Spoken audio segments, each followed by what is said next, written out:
sugar sort of reared its ugly head. And I remembered back to my, college days when I learned that this molecule in sugar called fructose was handled differently than glucose, and that fructose was a preferred lipogenic substrate.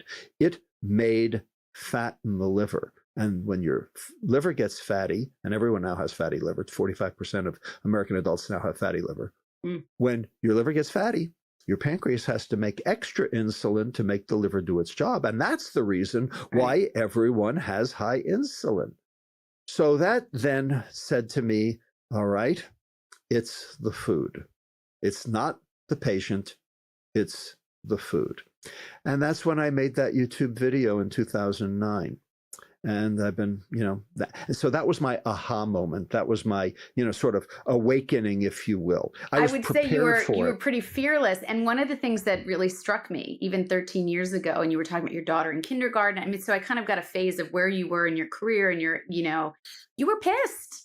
You were pissed, and you could hear it. I'm still pissed. And I know, that's why I'm wondering, like how much more pissed could you be after 13 more years? I mean, it's frustrating. And you've been really touting this for a very long time, and you've been fighting the system, the medical establishment. Although you're in the medical establishment, you're fighting from within, which is a completely different perspective than coming from the outside where people can just write you off. That's why I find it so fascinating. Right. The fact of the matter is that if you try to, alter things from the inside, people basically diss you. We've seen this throughout, the entire medical, history. In fact, I'm actually helping somebody right now who's trying to fix the orthodontic field from the inside.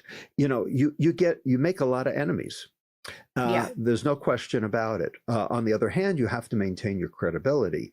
So if you go completely outside, then you're just completely dismissed out of hand. So it's a tightrope to walk, to be sure, to maintain your academic credibility, and at the same time, sort of try to steer the ship and turn it around. I respect.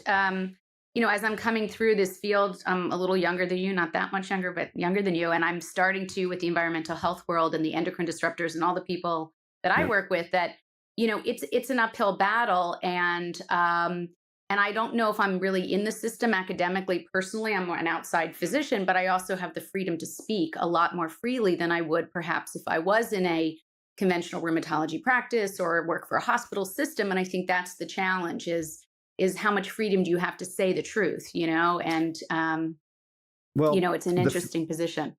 Yeah. The fact is that academic medicine is the worst because never has so much been fought over for so little, ultimately. What a great line.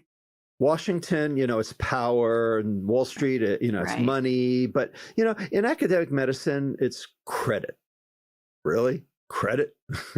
That's what we were taught. We were taught this sort of, cold process of, we valued our mentors that were 100 years old, that were sort of internal medicine gurus. And if you got, a great score from them on rotations, you were like, that was what my husband remembers his good remark, mark from internal medicine from the big guy, so it's just one of these cultures that you're in it. So you don't realize how kind of silly in many ways there are, with it.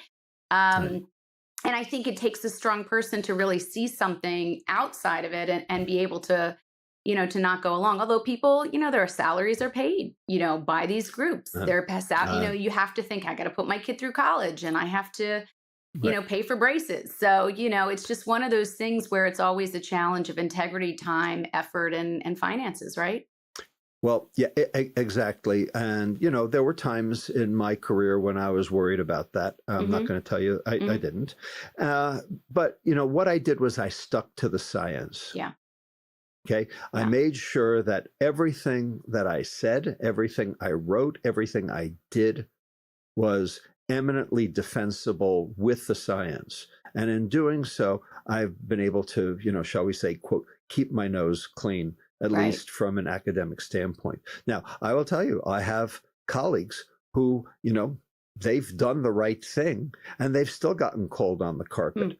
You know, like I said, this orthodontist now who is, in trouble that we're trying to help. Tim Noakes in South Africa almost had his license revoked because he was giving people information on ketogenic diets.